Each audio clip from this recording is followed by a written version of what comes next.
vidas y vamos a comenzar en el nombre del Señor nuestro discipulado. Les pido que hagamos primeramente una oración para ponernos en las manos del Señor. Bendito Dios, en esta hora, este puñado de hijos tuyos, venimos con la firme convicción de que necesitamos de ti. Clamamos, Señor, por tu palabra y buscamos tu rostro. Te pedimos que derrames bendición a través de tu palabra. Esa es una realidad. En ese sentido, la petición es que la podamos aprovechar, la podamos asimilar y poner en práctica como un estilo de vida en cada uno de nuestros días que tú nos permitas vivir. Abrimos tu palabra, Señor, se abre tu boca, escuchamos tu voz. Aquí estamos dispuestos a aprender. En el nombre de Cristo Jesús, amén. Hermanos, estamos en la recta final. Se ven luego de repente a la vista, a la distancia, largos los trayectos, pero en realidad no somos absolutamente más que un suspiro en estos procesos. Empezamos en agosto, este discipulado, lo terminamos ya la próxima semana. No sé si sea buena o mala noticia, pero ya se acabó. Bueno, buena en el sentido de que vamos avanzando, vamos a dar un paso más. Mala en el sentido de que nos fue de mucha bendición. No sé para ustedes si igual que compartan mi opinión, pero de veras que son de esos libros que se disfrutan y que se vuelven a leer. No crean que ya lo archivamos y ya lo metemos a la librería. No, hay que seguirlo disfrutando, sobre todo los que lo pudieron tener impreso. Y sobre todo viviendo, hermanos, todos esos rasgos del corazón de Jesús que se sigan cultivando en nuestras vidas. Y bueno, en la recta final es el capítulo número 12, último capítulo como tal, numerado, pero la próxima semana culminamos con una breve conclusión que le puso el hermano Max a su libro, que se llama Fija tus ojos en Cristo, por algo será. Ya con el puro título sabemos por ahí por dónde va a versar el énfasis. Y hermanos, pues es necesario que lo disfrutemos y sobre todo que lo vivamos. El capítulo 12 se llamó Termine con fuerza. El énfasis del rasgo de corazón de Cristo que cultivamos se llamó un corazón que resiste. Y la semana pasada, no sé si se acuerdan del énfasis que vimos, vamos a poner esa lámina de recapitulación, hija, por favor. Recordando, número 1, nada más vimos la pura introducción. Reconociendo, identificando la carrera, distinguiéndola. Yo sé que muchos de ustedes ya lo habían leído en la Escritura, como en varios pasajes, vimos creo que 5 pasajes, en donde se compara la vida cristiana con una carrera. No es un invento ni es una alegoría más, no, es bíblica.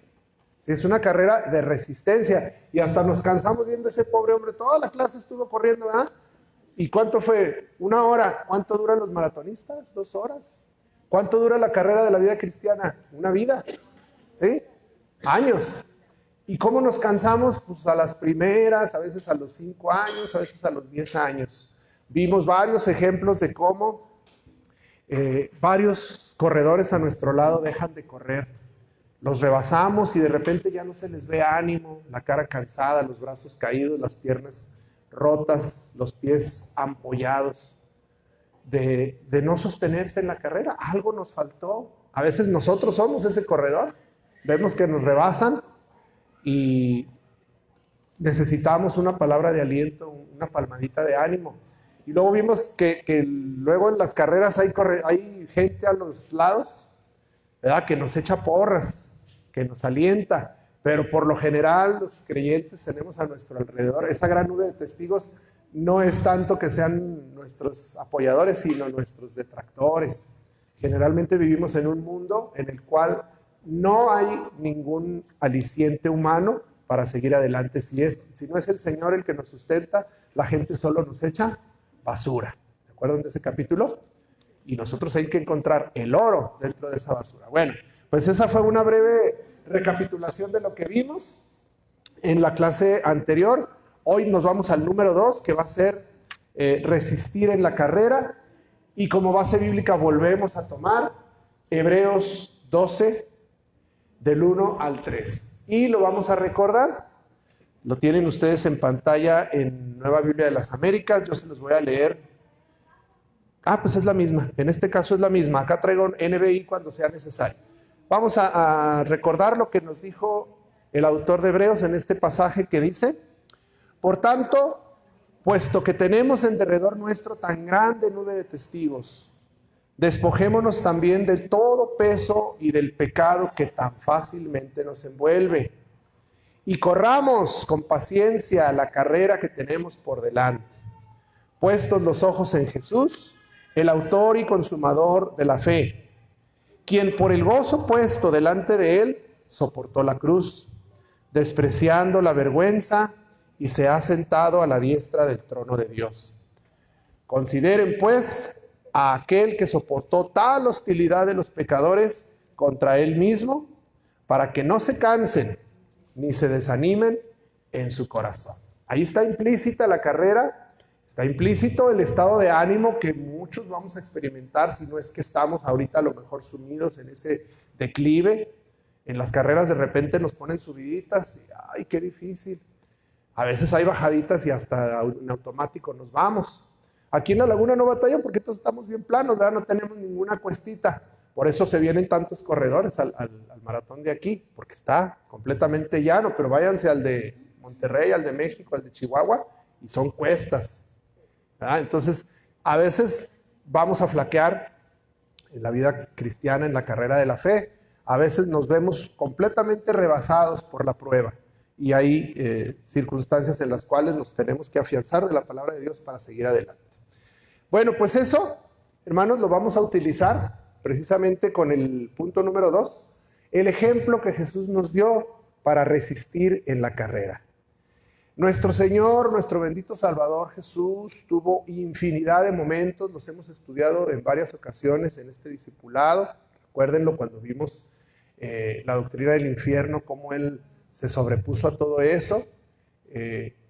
Incluso en el último tramo de su carrera, de Getsemaní a la cruz, fue de veras de lo más tremendo, de lo más terrible que Él tuvo que soportar respecto al desprecio humano. Luego también, por un momento, su padre le dio la espalda, lo tuvo que dejar porque Él no podía estar presente mientras Jesús cargaba el pecado. La santidad de Dios no le permitía estar ahí con Él. Jesús lo soportó y se sostuvo. Entonces, enfrentó el juicio más vilmente injusto que alguien haya podido experimentar en esta tierra. Enmudeció ante sus escarnecedores, ante las falsas acusaciones de sus propios conciudadanos y también a los humillantes desprecios y vituperios. Él, hermanos, acuérdense que dijimos, Él pudo haber usado su poder para librarse de eso. ¿Se acuerdan? En Getsemaní, un ángel vino y lo consoló. Dios le estaba diciendo, yo estoy contigo, no estás solo. Sin embargo, el propósito de este sufrimiento es menor comparado con el propósito supremo de tu sacrificio.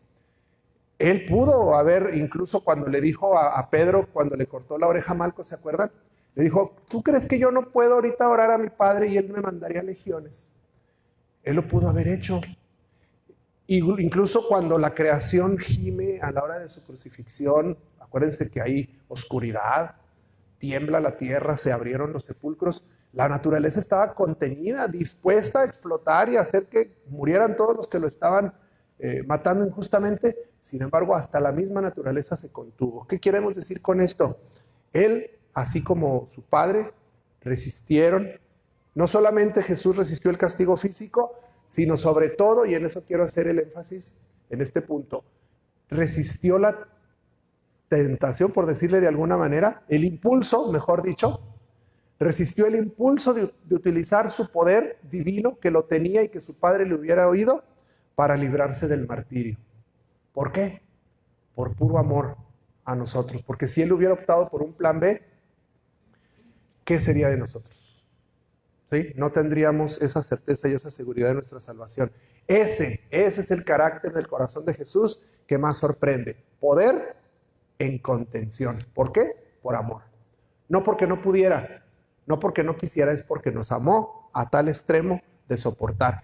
Pero esos son solamente algunos ejemplos. Ahí en esas citas, que no los vamos a leer todos, pero nada más así de repasito, vamos a ver varias ocasiones en las cuales Jesús resistió la carrera. Acuérdense que estamos, ahora sí que de una vez después de identificar en qué consiste la carrera de la fe y por qué es tan difícil, estamos copiando.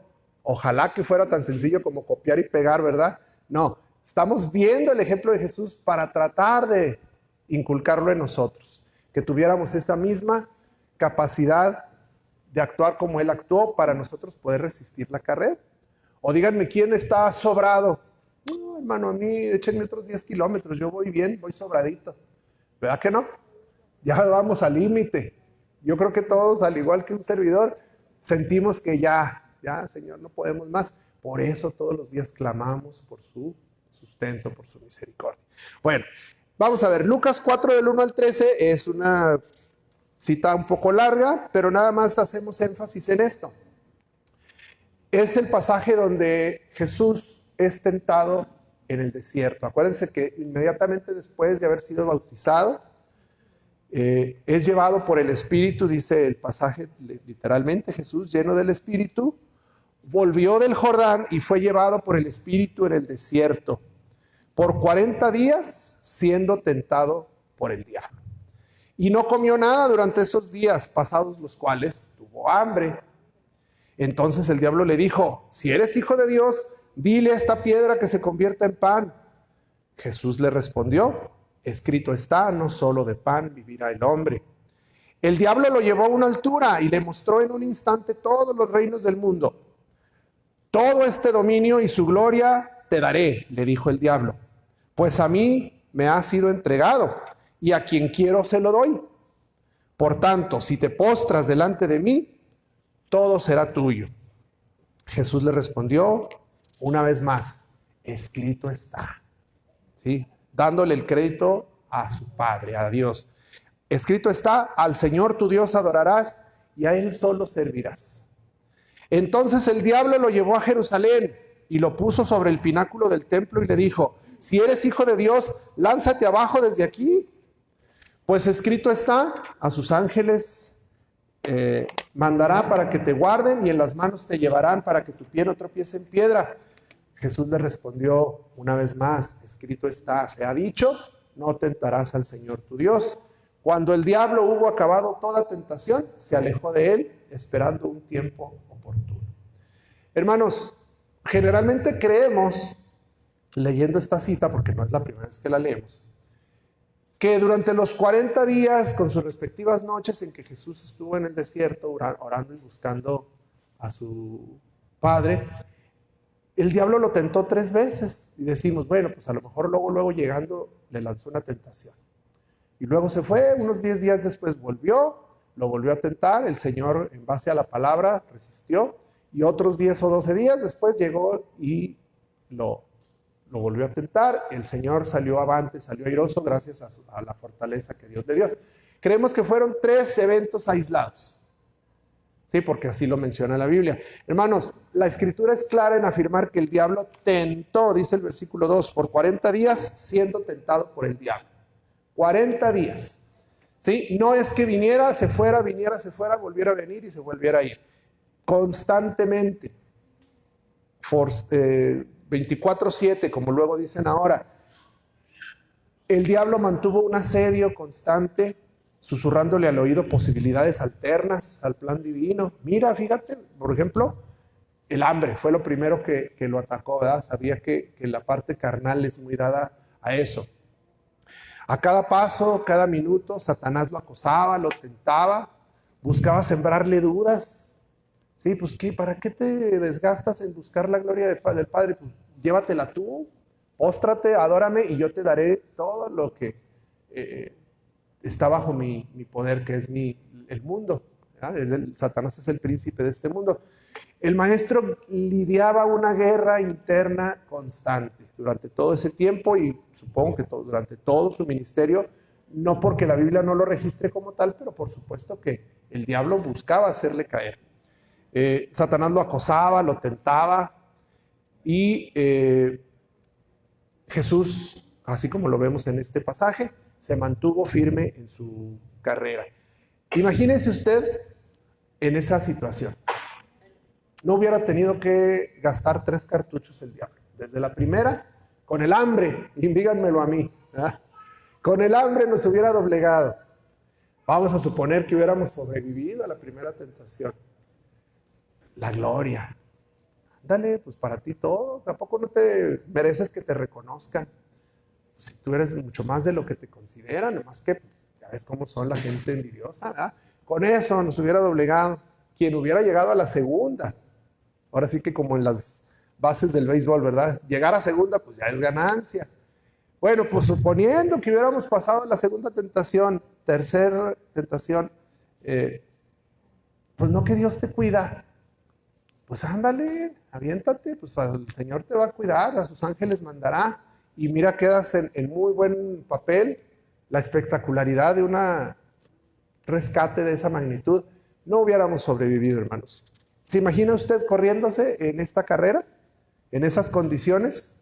Que en lugar de porras, apoyo, arengas, como las palabras de aliento que le dan a los corredores en el maratón, escucháramos frases como, eres el último lugar, no sirves para nada.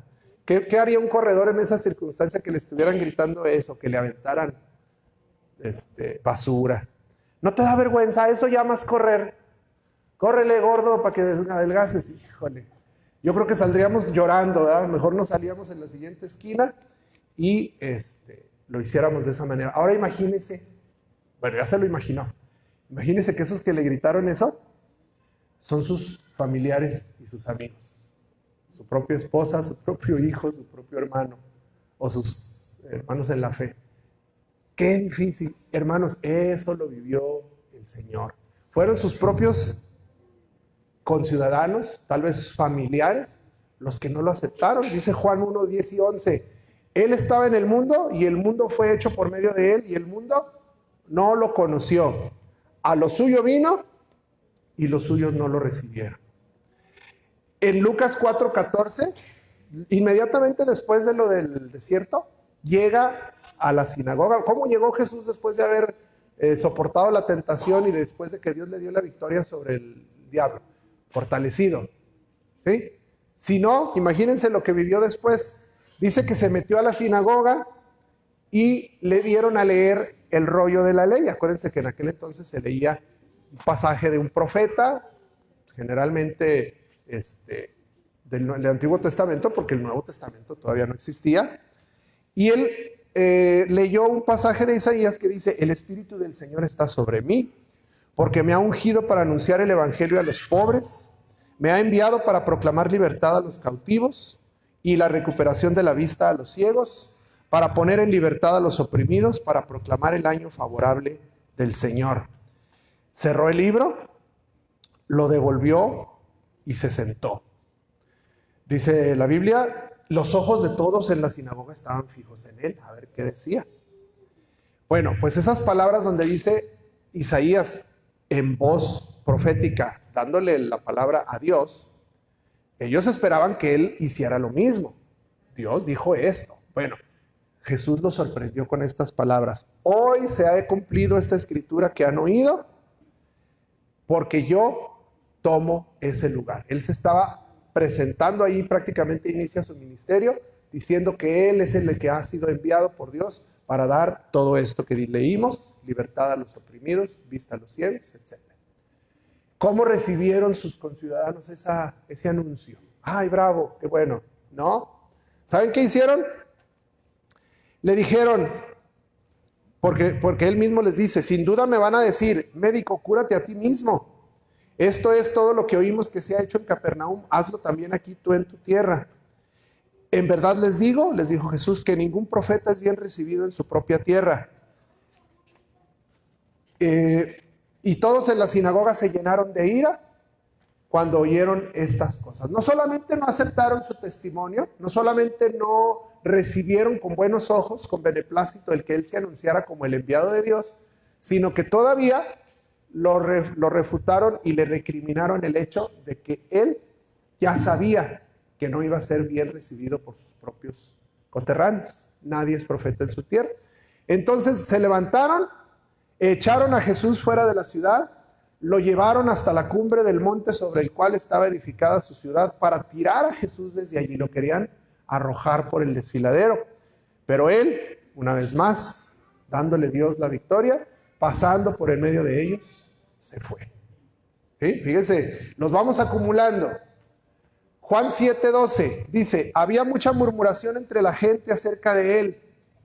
Unos decían, él es bueno, pero otros decían, no, al contrario, extravía a la gente. ¿Alguna vez? Porque siempre, no les voy a preguntar es que si alguna vez han hablado mal de usted, porque es obvio, siempre. ¿Alguna vez se ha dado cuenta o ha escuchado que están hablando de usted? ¿Verdad que sí se siente feo? Y eso, hermanos, no es más que producto de nuestro propio ego, porque nosotros estamos muy dados a pensar que valemos más de lo que en realidad merecemos. Entonces, el momento en que nos damos cuenta de que dijeron algo de nosotros, sí se siente feo, la verdad. ¿Sí? Y Jesús pasaba al lado de los caminos y escuchaba la murmuración de la gente. Que unos decían que él es bueno, aunque no lo hubiera escuchado, él es omnisciente, él sabe todo, conoce los corazones y sabía que muchos opinaban bien de él, pero que la mayoría decían que no, extravía a la gente. Fíjense el concepto que se tenía de él.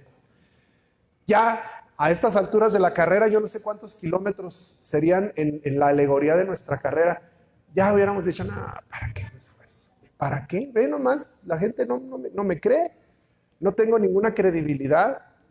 ¿Para qué esforzarme si no voy a lograr ningún resultado? Bueno, si mi resultado fuera convencer a la gente, pues sí, mejor renuncio. Pero mi objetivo, como vimos la semana pasada, no es ese. Nuestro objetivo es poner la vista en el reino de los cielos para correr esa carrera con esperanza. Sin embargo, Jesús todavía tuvo que soportar más desprecios, más gritos en contra de parte de los que lo veían correr. Juan 8:48 dice que los judíos le contestaron, ¿no decimos con razón que tú eres samaritano y que tienes un demonio? Fíjense de qué lo acusaron. Primero, de ser samaritano cuando perfectamente sabían que era judío. No solamente por su manera de vestir, sino porque ahí todos lo conocían. Sabían que había nacido en Belén, sabían que había vivido en Nazaret, sabían que era hijo de José el carpintero y sabían que era hijo de María. Eso de decirle que eres samaritano es un insulto, porque con pleno conocimiento de que no lo era, al decirle samaritano le estaban diciendo perro. A los samaritanos les decían perros los judíos. ¿Por qué? Bueno, por muchas circunstancias culturales, pero entre otras la que, para irnos rápido, porque para ellos los samaritanos eran inmundos, por el simple hecho de haber, desde tiempos del Antiguo Testamento de los reyes, haber desertado, y poner su ciudad y su altar de adoración en otro lugar. Los samaritanos eran considerados inmundos. Entonces, lo están insultando, pero además le dicen endemoniado. Háganme el favor. En varias ocasiones, este nada más es uno de los ejemplos que pudimos recabar, pero fíjense el tamaño del insulto que le están diciendo a Jesús. Y finalmente, en ese mismo capítulo 8, versículo 59, entonces tomaron piedras para tirárselas, pero Jesús se ocultó y salió del templo, al grado de quererlo apedrear, hermanos. Fíjense nada más. ¿Qué había hecho Jesús durante todos estos meses, durante todas estas semanas? El bien, alimentó hambrientos, multitudes, sanó enfermos, resucitó muertos, devolvió la vista a los ciegos. ¿Y cómo le pagaban? Jesús, volviendo a la alegoría de la carrera, iba en primer lugar, iba punteando. Imagínense ustedes en el maratón que al puntero le gritaran eso: mentiroso, ¿por qué no haces algo con tu vida y te vas de aquí? Ahí viene el extranjero, vete a correr a tu ciudad, vete a correr a tu lugar. ¿O desde cuándo dejan que los hijos del diablo corran en esta competencia? Imagínense ese tipo de vituperios. Jesús iba punteando porque nadie, ninguno de los que se habían autoproclamado como falsos mesías había hecho lo que él había podido hacer. ¿Por qué se mantuvo firme en la carrera? ¿En qué consiste? Pues ninguno, no podemos evadirnos a esa pregunta. ¿Qué es lo que hizo Jesús para que soportara hasta el final y con fuerza, porque así se llama el capítulo, termine con fuerza. No solamente se trata de soportarla. Muchos de nosotros tal vez soportemos la carrera, lo que nos falta, pero ¿a qué ritmo? ¿Sí? Como luego hay un meme que dice, viernes, pero ¿a qué costo?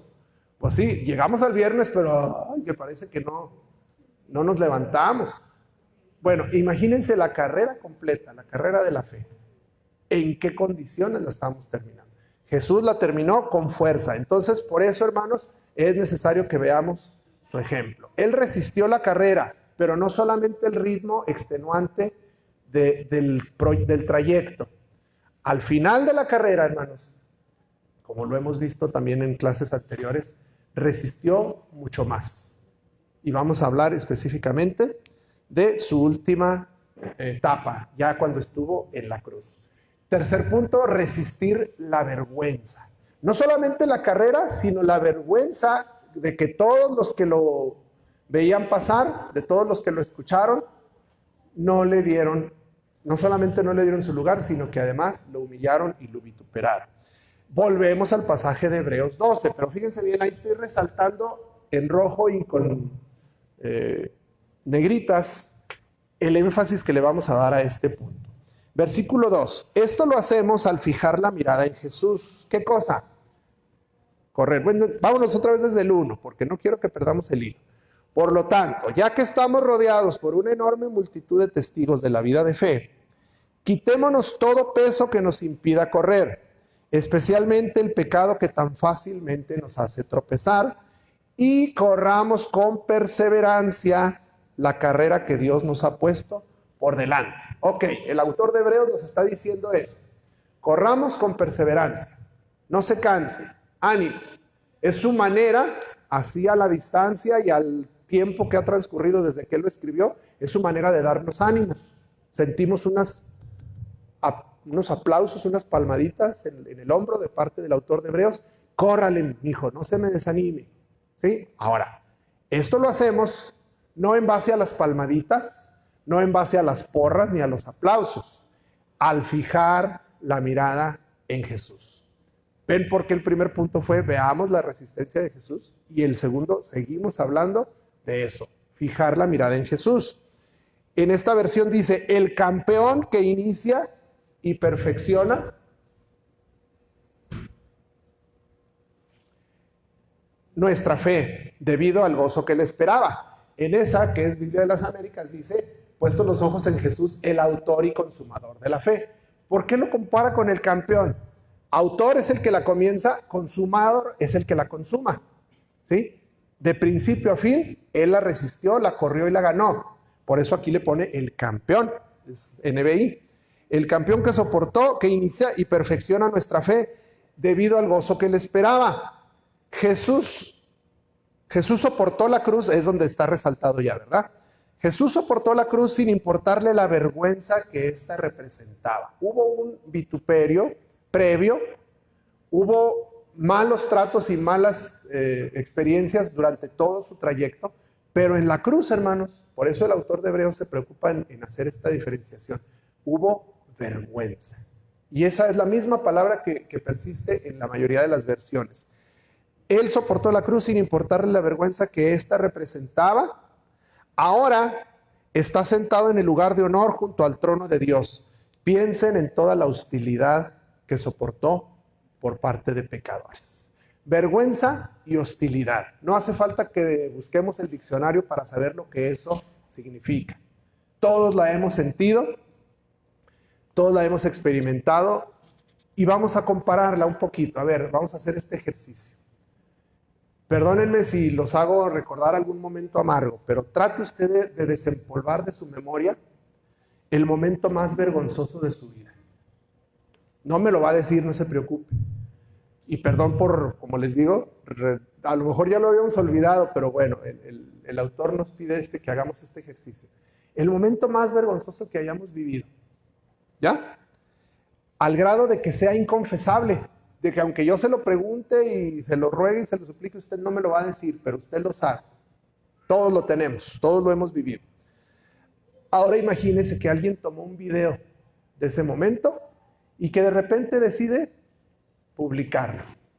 Ándele. Luego, en el Facebook, en el YouTube y en el TikTok, que es el que más se ve, y en el Twitter y en todas las redes existentes. Y de repente es tan popular que alcanza millones de reproducciones y se vuelve viral. Estoy hablando en los términos de los que se usan ahora, ¿verdad? Bueno, imagínese nada más, el momento que usted nunca jamás se atrevió a confesarle ni a las personas más allegadas de su vida, de repente está en todas las redes. Como ahora los políticos, nomás que ellos, yo no sé cómo le harán, tienen un callo, los exhiben haciendo barbaridad y media y de todos no salen como si nada, siguen haciendo campaña y dicen que todo es un montaje, que fue por inteligencia artificial. Yo no sé cómo le harán, qué cara dura tienen, pero bueno, nosotros no la tenemos, por eso a nosotros nos daría el triple de vergüenza. ¿Cómo nos sentiríamos? Bueno, pues eso mismo experimentó Jesús, pero multiplicado por millones de personas, cada uno de los pecadores que él salvó. Dirán ustedes, bueno, pero Jesús nunca hizo nada malo, no le pudieron haber tomado un video, no le pudieron haber demostrado absolutamente nada, porque incluso en su juicio, ese juicio injusto al que fue sometido, no hubo pruebas, lo hicieron de noche para que nadie reclamara, y sin embargo lo condenaron y lo crucificaron. Bueno, pues efectivamente Jesús nunca hizo nada vergonzoso, pero usted y yo sí. Ese recuerdo que acaba usted de desempolvar, Jesús lo vivió. ¿Por qué? ¿Qué dice 2 de Corintios 5:21? No está ahí. No se los puse, yo se los leo. Dice, al que no conoció pecado, ¿de quién está hablando? De Jesús. Es el único que cumple con esa característica. En toda la historia de la humanidad, el único que no ha conocido el pecado fue Jesús. Bueno, lo hizo Dios, su Padre, lo hizo pecado por nosotros, para que fuésemos hechos justicia de Dios en él. ¿Quién tenía la justicia perfecta? Jesús. ¿Quién tenía el pecado? Nosotros. ¿Qué hizo Dios? Intercambió los papeles. A él lo hizo pecador como a mí, y a mí me justificó con la justicia de él. ¿Se fijan? Eso es lo que quiere decir 2 Corintios 5:21. Quiere decir que esa vergüenza que usted acaba de recordar, que en el momento nos ardió la cabeza, se nos enciende la cara, que nos queremos trágame tierra, nos queremos morir, ¿verdad? En ese momento, bueno, la sintió él, no por una, no por 10, no por 100, no por 1000, no por 100,000, por millones. Por millones. ¿Se imagina? Dios hizo a Jesús pecador en mi lugar, en tu lugar. Jesús quedó cubierto de toda esa vergüenza ante su propia madre, ante sus amigos, ante sus discípulos, ante sus compatriotas, ante su iglesia que acababa de edificar, que le había encomendado a sus apóstoles.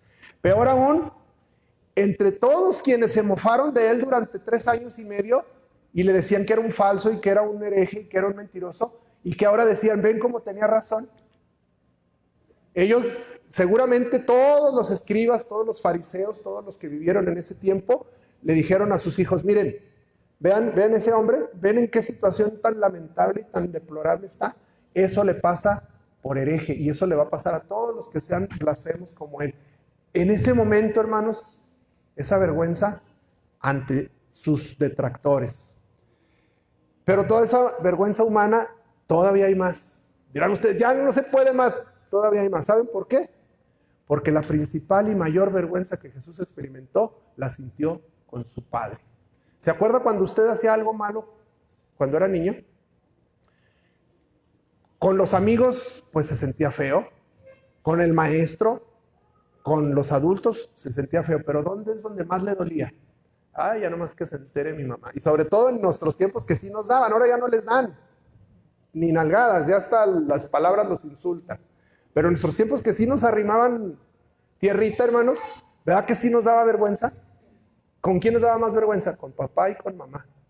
Bueno, imagínense ustedes ante su Padre. Toda esa oleada de vergüenza de la raza humana, colectiva, junta, porque era pasada, presente y futura. La mía de 2024 años después también estaba ahí sobre sus hombros. Ante Dios, ante su Padre. La vergüenza de la deshonestidad, aunque Él nunca defraudó. La vergüenza de mis engaños, aunque Él nunca mintió. La vergüenza de nuestras estafas, de nuestros fraudes, de nuestras triquiñuelas, aunque Él nunca robó. La vergüenza de nuestras inmoralidades, del adulterio, de la fornicación, aunque Él nunca le dio entrada a la lujuria. Y la peor de todas, ¿a poco todo hay peor? Sí, la vergüenza del incrédulo, de todos los que no creen en su sacrificio hermoso y perfecto, porque Él siempre creyó. Y aún así, ahí estaba la vergüenza de todos los que se condenan, de todos los que se pierden por no creer en el sacrificio de Cristo. Y todo eso ante los ojos de Dios, de su Padre, a quien nunca antes había ofendido y nunca jamás lo hará. Es inevitable entonces, hermanos, otra vez la pregunta, ¿pero cómo? ¿Qué hizo Jesús para lograr eso? ¿Cómo pudo resistir tal vergüenza? ¿Qué le dio el poder para hacerlo? Quisiéramos tener tal fortaleza como Jesús. Así como a Él nos han insultado, nos vituperan, somos tentados, se nos acusa, se nos avergüenza. ¿Pero en qué medida, hermanos? ¿Sí? Es nuestra propia experiencia de 70, 80 años máximo, ¿sí? Y que no se compara para nada todo el oprobio que Él cargó sobre sus hombros.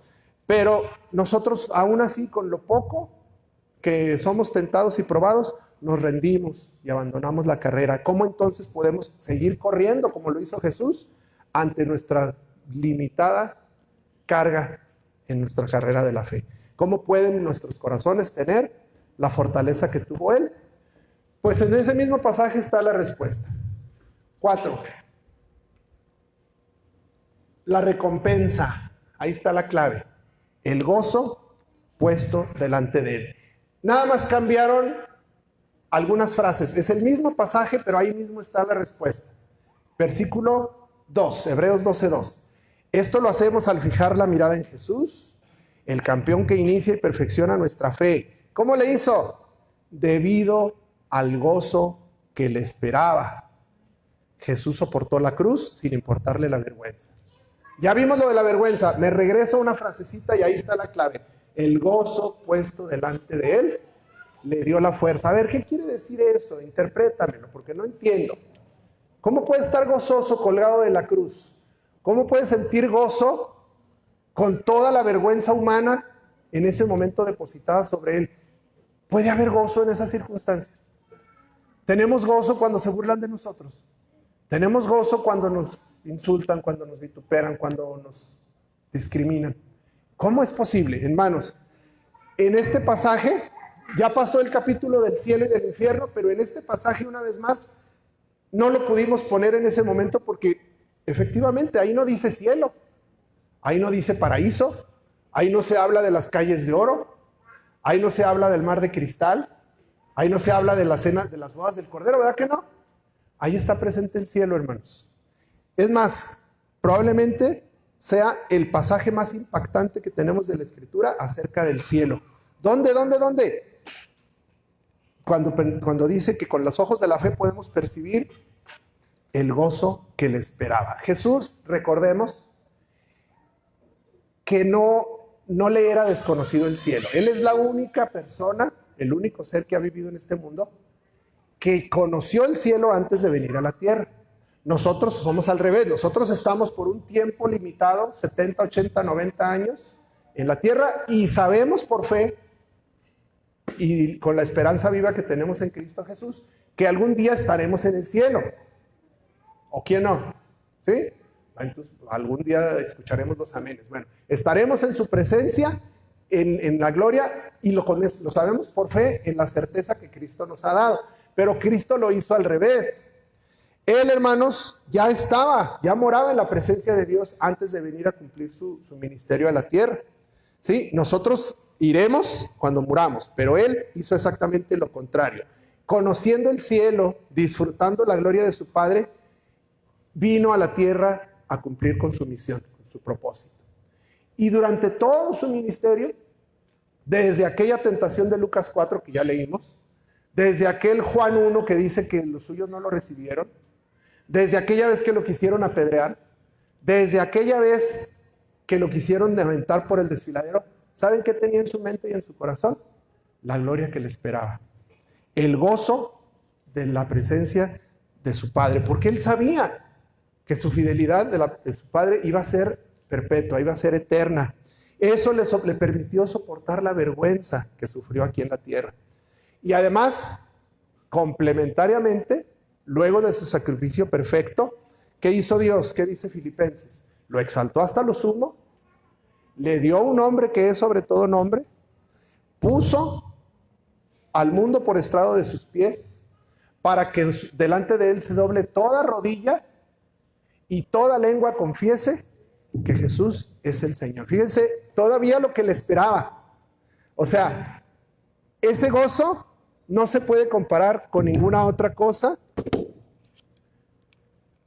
que con la certeza que se puede tener en la palabra y en la confianza que tenemos en Dios. Esa misma esperanza, hermanos, la tenemos nosotros. Sí se oye, porque le pego y sí se oye, y a la hora que hablo no se oye. Ahorita le arreglamos allá. Este sí se oye. O díganme si, bueno, no me lo digan, pero si alguien no tiene esa misma seguridad, la puerta está abierta. ¿Sí? La certeza de su salvación puede ser una garantía para usted si usted mismo en este momento se arrepiente y viene a Cristo Jesús en arrepentimiento y fe. Si no la disfruta y si no la ve, es porque no la tiene o porque no está seguro. Entonces ahora sí que cada quien su experiencia. Si usted no puede alentarse a seguir la carrera fincado en esta esperanza, pues le invitamos a que lo haga. Le invitamos de veras de todo corazón, no lo deje para mañana. No espere, la vida no la tenemos garantizada. Nadie. No porque estemos viejitos creemos que somos los primeros que nos vamos a morir. También los jóvenes se mueren. El lunes falleció un compañero de Lili de la universidad, un jovencito, no sé, de 20 y tantos años, creo que tiene su misma edad, ¿verdad? 22 años, tenor, uno de los mejores músicos, estaba becado en Monterrey. Entraron de vacaciones el lunes, llegó a su primer día de escuela, se sintió mal, se tuvo que salir y no alcanzó a llegar, creo que ni a su casa. De un infarto falleció. También los jóvenes se mueren. Hermanos, no se arriesgue. El Señor puede venir mañana mismo. Olvídese usted de la muerte. Tal vez usted tiene un seguro de vida muy bueno y le acaban de hacer un chequeo médico y dice el doctor que anda como recién último modelo, como recién salido de la agencia. Pero el Señor puede venir en este mismo instante. ¿Por qué seguir jugando a ese juego falso? No confíe más en sus recursos. Entonces, hermanos, al enfocarse en esto, en esa gloria, Jesús pudo no solo terminar su carrera, sino hacerlo con una fuerza indescriptible. ¿Qué más queremos? ¿Qué más podemos esperar? La conclusión que podemos llegar aquí, ya con esta perspectiva, espero que sea nueva y que no la habíamos visto, o si ya la sabíamos, que nos sirva de recordatorio. Nunca es tarde para refrendarlo, para reiterarlo, para volverlo a recordar. Hermanos, la palabra de Dios no se ve una sola vez y se guarda, se disfruta, se vuelve a masticar, se vuelve a disfrutar. Y cada vez que lo hacemos, obtenemos una mayor bendición. Bueno, si ya lo sabía o no lo sabía, bueno, con esta perspectiva ahora, puede usted tomar el impulso en el último tramo de su carrera. Y digo último tramo, no porque ya nos vayamos a morir o porque ya estemos con la certeza de que va a venir el Señor mañana. No, último tramo porque ¿qué tantos años le pueden quedar? 40, compárenlo con la eternidad, es un minúsculo tramo de tiempo. Bueno, ¿podremos encontrar fuerza para terminar nuestra carrera de la fe? ¿Podremos dar ese paso que nos anime, a diferencia de todos los que se han quedado en el camino tirados, a seguir corriendo, a seguir esforzándonos? Nuestra odisea, por muy difícil y muy pesada que sea, no será nada comparada con lo que Jesús le representó, lo demandante que fue para él.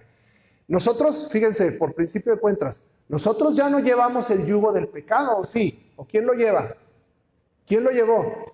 Ya lo llevó Jesús, ya lo crucificó en la cruz. Nosotros ya no llevamos ese yugo, llevamos otro tipo de yugos que nos queremos poner nosotros mismos, ¿sí? Cuando creemos que en base a nuestras obras es donde nos está yendo mal, ay, Dios mío, pues por eso me va como me va. Porque a veces hasta así, en la misma iglesia somos así. Pues hermano, pues ¿cómo andarás? Pues eso no es bíblico. ¿Sí? Si andamos mal es a consecuencia de nuestras acciones, pero no porque sean nuestros pecados. El pecado ya, si usted ya creyó en Jesucristo, el pecado ya lo pagó Él. Y Jesús sí llevaba ese yugo del pecado. Es más, ni siquiera de uno, llevaba el de todos. Y usted no lleva ni el suyo, porque ya lo crucificó Jesús ahí. Entonces, ¿qué nos queda entonces? Pues el puro desánimo, el puro confiar en que somos nosotros nuestros propios artífices de nuestras propias realidades, de nuestras propias decisiones. Si vivimos para el Señor es el que tiene el control de nuestras vidas. Incluso lo que usted considera algo malo, que dice Romanos, todas las cosas apoyan a quien ama al Señor y vive conforme a su propósito. Entonces, ahí está la clave. ¿Cómo estamos viviendo? ¿Conforme al propósito nuestro o conforme al propósito del Señor? Ahora, ¿que hay tribulaciones? Claro que sí. Si a usted le dijeron que viniera Cristo para que se le acabaran sus problemas, discúlpeme, pero lo engañaron. Los problemas no se acaban nunca. ¿Cuál es la diferencia? Que ahora no estamos solos.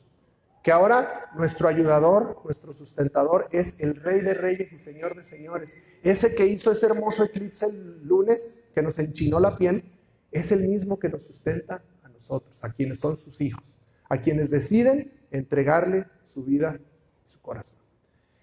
Dice 2 Corintios 4:17, pues esta aflicción leve y pasajera, fíjense, Pablo, ¿quién lo escribió? Pablo. ¿Cómo le fue a Pablo?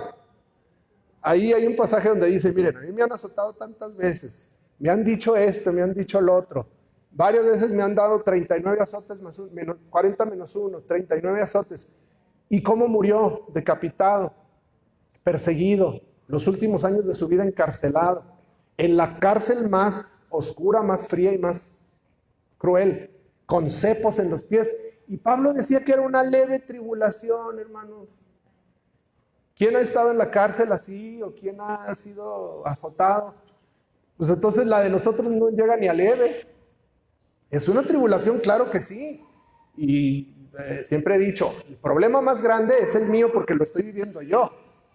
Sí veo problemas alrededor, pero como no está en mi carne, pues sí los veo, ay, qué lástima, ay, pobrecito. Pero el mío, ese me duele a mí, es en carne propia. Bueno, pues esta leve aflicción leve y pasajera, porque también es pasajera, nos produce un eterno peso de gloria que sobrepasa toda comparación. No se compara en nada estas tribulaciones con la gloria venidera que nos espera. ¿Cuál es la clave? Que lo creamos. Por eso nos acarreamos esas consecuencias, porque no le creemos a Dios. Creemos en Dios, pero no le creemos a Dios. ¿Sí? Bueno, pues aún así, no, hermano, no me va a convencer. Se va a acabar la clase, se va a acabar el discipulado y no me va a convencer. No puedo correr esta carrera. La inicié con entusiasmo. Empezó el cansancio, empezó la primera subidita cuesta arriba, se me acabaron las fuerzas, la energía se reduce. Incluso muchos de nosotros estamos en ese proceso ahorita. Cuando pensamos de plano en abandonarlo todo, llega alguien, llega un hermano, llega una predicación. Usted mismo cuando hace su devocional, cuando lee la palabra, cuando ora, recibe una palabra de aliento que le corrige y le dice, ok, vamos a seguirle. Tal vez este estudio, este capítulo en particular, fue esa palabra de aliento que usted necesitaba para seguirse esforzando, para seguir adelante. Pero la carrera es larga. ¿Sí? Creemos, ¿verdad? Que todavía le falta mucho, que voy a vivir muchos años más o que el Señor va a retardar todavía su promesa y preferimos tomar un ritmo constante, pasito normal, ¿sí? Para no echar todo porque quién sabe cuánto vaya a durar, pero tampoco aletargarme, tampoco quedarme rezagado, sin altibajos, sin variaciones, ¿sí? Buscar un punto medio. ¿Qué pasa con eso? Pues la desventaja es que se va a convertir en una rutina. ¿Sí? ¿Cuál es el punto medio? Pues ir al templo cuando se puede, un día sí y un día no, un domingo sí y uno no, bueno, 2 sí y 1 no para que no se note, ¿sí? Para que yo también necesito descansar, tengo que lavar. Discipulado, pues bueno, uno que otro día. De los 2 días que voy a ir al culto, uno voy al discipulado y otro no. ahí se nota. Llevamos un ritmo, pues ahí la llevamos. Decía el pastor Castillo, ya quisieran otros pobres, era su frase que muchas de las veces con esa nos exhortaba. Ahí la llevas, hermano. Y incluso así hasta nos echamos porras, hermano, ahí la llevamos, usted no se me desanime. No, esfuérzate. ¿Cuántas veces está en la Biblia ese concepto? Esfuérzate. ¿Qué tanto estás poniendo tú de tu parte? Hermanos, llegan los calambres. Si usted se va en ese momento así dándole pasito trotón, no va a ser suficiente, porque van a llegar los calambres de la rutina, los calambres del hastío, y nos van a entumir las piernas. Cuando queramos dar el impulso final, retomar el paso, ya no vamos a poder. Véalo en los corredores. Ya se visora la meta y quieren dar todo, ya no pudieron porque ya están acalambrados. Sí, efectivamente se dosifican, pero esa provisión final se lo da la preparación. ¿Sí? El entrenamiento. ¿Cuál es nuestra preparación y nuestro entrenamiento? Una constante vida en comunión con Dios. Buscar siempre su rostro, hacer nuestra lectura diaria y nunca dejar un día sin que Dios nos hable. Reciba pues, hermano, estas palabras para que le dé ese impulso final que le permita resistir hasta el final. ¿Dónde lo encontramos? Ya lo vimos, en el bendito ejemplo de nuestro Señor Jesús. Él comprende nuestra situación, Él sabe de lo que tenemos necesidad y Él tiene compasión de nosotros. ¿Sabe qué dice Zacarías 2:8? Así dice el Señor de los ejércitos, cuya gloria me ha enviado contra las naciones que los despojaron. Al que los toca, a su pueblo, toca a la niña de sus ojos. ¿Usted cómo cuida sus ojitos? ¿Verdad que no deja que le meta nada? Una simple basurita que le entra, ¿cómo le afecta? Bueno, con esa misma cuidado y amor y esa precaución, Dios cuida de sus hijos. ¿Sí? No tiene usted absolutamente nada que temer si está en sus brazos. Tengamos siempre presente dónde Jesús encontró su fortaleza. Él alzó los ojos más allá del horizonte. Él no veía la meta, veía más allá de la meta. Él ya sabía cómo era la gloria de su Padre y sabía que ahí iba a ser su destino. Él vio la mesa, Él enfocó el banquete, Él ya vio cómo termina todo y por eso le dio la fuerza para terminar su carrera. Usted puede aplicar esta alegoría a cualquier aspecto de su vida. Por supuesto que el más importante y el que el llamado es ahorita es a su vida cristiana, pero también puede aplicarlo a su matrimonio, a su rol como padre, como hijo, como hermano, como amigo. En este momento yo procuro aplicarlo también al término de este discipulado, hermanos, que vienen cosas hermosas para las siguientes próximas semanas. Ya les estaremos informando. Va a haber una transición. Dios probablemente nos permita dar un paso más, empezar a tener un poquito de carne, de sustancia y dejar un poquito la leche. ¿Sí? Que ya no nos diga ese pasaje y lo sintamos directo hacia nosotros, que están como niños fluctuantes que no pueden dejar de tomar leche. Probablemente ya empecemos con algo más sustancioso. Hermanos, pero es necesario que esto, que es la base, lo tengamos bien fundamentado. La carrera de la fe está por terminar y en este punto resulta indispensable este rasgo del corazón de Jesús en nuestras vidas: resistir, la perseverancia. Visualicemos esa meta final que nos aguarda y en ese momento descansaremos de todas nuestras luchas, de todas nuestras cargas. Nos sentaremos a la mesa. ¿Ya se ha imaginado usted eso? Digo, por si alguno todavía no lo avisora, imagínenselo. Sentado a la mesa, en las bodas del Cordero, Cristo bendiciendo el banquete y Dios diciéndole: bien hecho, buen siervo fiel. A veces nos hace falta un poquito de esa esperanza. No es una esperanza que defrauda, dice Romanos, es una esperanza fiel y verdadera.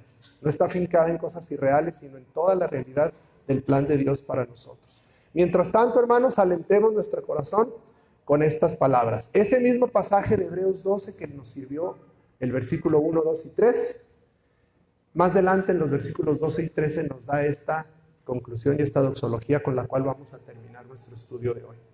Hebreos 12, 12 y 13. Por tanto, fortalezcan las manos débiles y las rodillas que flaquean.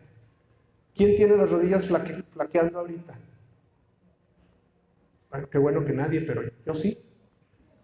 Nos flaquean las rodillas. Y más, ahorita estamos en el culto y qué gozo y qué bendición. Pero en la semana, cuando vemos todo lo que pasa ahí sí nos flaquean y de plano decimos, ¿valdrá la pena? Bueno, a mí, me lo quedo yo. A mí que mis manos están débiles y mis rodillas están flaqueando, hagan sendas derechas para sus pies, para que la pierna coja no se descoyunte, sino que se sane. El que quiera compartir y recibir este consejo, hágalo. Próxima sesión, última. ¿Me lo pones, hija? Última de esta sesión, de este libro, hermanos. Los que lo han disfrutado, pues sí nos va a dar un poquito de nostalgia porque se termina el discipulado como Jesús. Con el tema, ponga sus ojos en Cristo. Consejos finales ante un nuevo discipulado. Les vamos a dar un anticipo de lo que se trata el nuevo, pero sobre todo vamos a refrendar que no se nos olvide, así como no hemos querido que se nos olvide el de la iglesia conforme al corazón de Dios, que lo hemos seguido rescatando, a lo mejor no todo a su magnitud. El que vamos a rescatar dentro de 2 semanas es el de la membresía, con un objetivo muy particular, pero esta próxima semana, domingo 21 de abril, terminamos como Jesús. Hermanos, que Dios les bendiga, ha sido de mucha bendición para mí y espero que también para algunos de ustedes, los que se han esforzado en esta carrera, que no les ha flaqueado las piernas y que se han sostenido hasta el final. Que Dios les bendiga y nos vemos la próxima semana. Sí, hermano.